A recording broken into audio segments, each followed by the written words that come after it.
రాష్ట్రంలో అన్ని వర్గాల సంక్షేమమే ధ్యేయంగా ప్రభుత్వం ముందుకెళ్తోందన్నారు మంత్రులు. మహిళల ఆరోగ్య సంరక్షణకు ప్రత్యేక ప్రాధాన్యత ఇస్తున్నామన్నారు. పలుచోట్ల స్వస్థ నారీ సశక్త పరివార్ అభియాన్ కార్యక్రమాన్ని ప్రారంభించారు. ప్రైవేటు హాస్పిటల్లో ఆరోగ్యశ్రీ సేవలు నిలిపివేతపై వెనక్కి తగ్గాలన్నారు మినిస్టర్స్.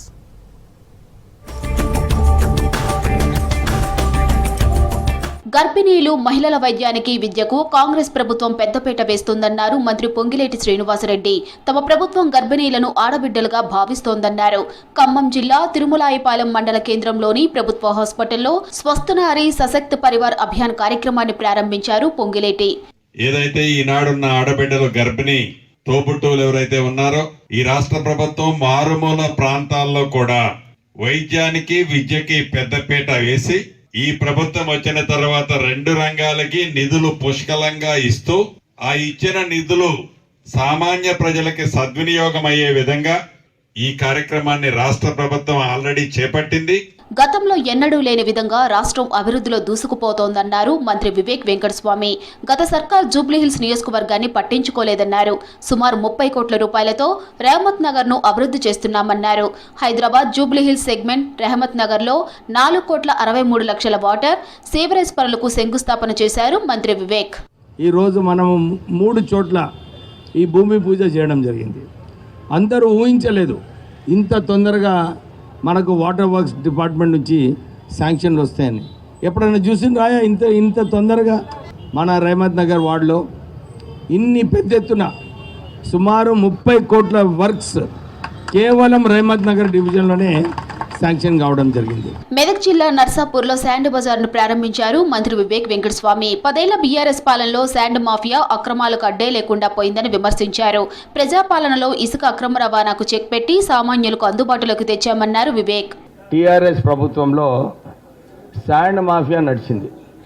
అన్ని చోట్ల కూడా టీఆర్ఎస్ నాయకులు ఈ కమిషన్లు పెట్టుకొని ఫ్యాట్ మార్జిన్స్ కార్యకర్తలకు వచ్చేలాగా ఇంతకుముందు ఈ శాండ్ మాఫియా దందా నడిచింది. ఈ శాండ్ బజార్లో కేవలము నల్గొండ నుంచి ఇక్కడ తీసుకురావడానికి 900 రూపాయలు, 200 రూపాయలు హ్యాండ్లింగ్ ఛార్జెస్, తర్వాత ఇక్కడ నుంచి ట్రాన్స్పోర్టేషన్.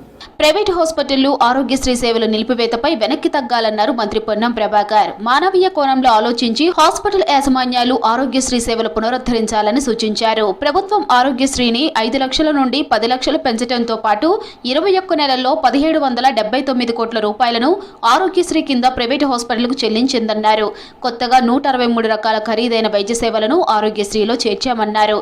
కొత్త ప్యాకేజీల చేర్పుతో అదనంగా 487 కోట్ల రూపాయలు పేదలకు ప్రభుత్వం ఖర్చు చేస్తుందన్నారు పొన్నం.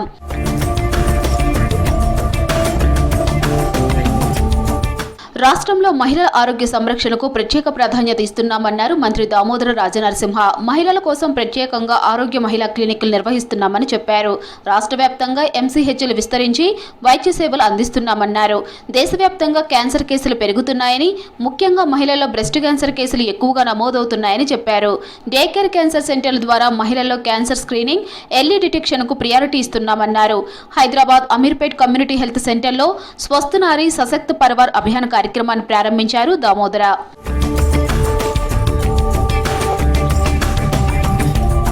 రైతుల పక్షాన నిలిస్తే ములుగు జిల్లా కలెక్టర్ను కాంగ్రెస్ కార్యకర్త అంటారా అని కేటీఆర్ పై ఫైర్ అయ్యారు మంత్రి సీతక్క. నకిలీ విత్తనాలతో రైతుల చావుకు కారణమైన దళారుల నుంచి రైతులకు పరిహారం ఇప్పిస్తే కలెక్టర్ తప్పేంటని ప్రశ్నించారు సీతక్క.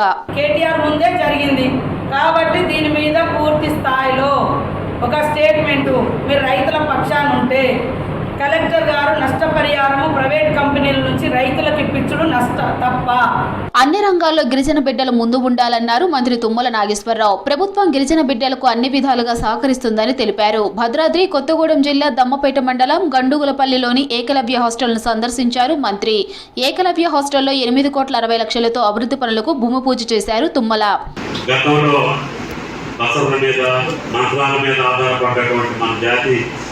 ఈరోజు ఆధునిక ప్రపంచానికంటే ముందు ఉండాలి.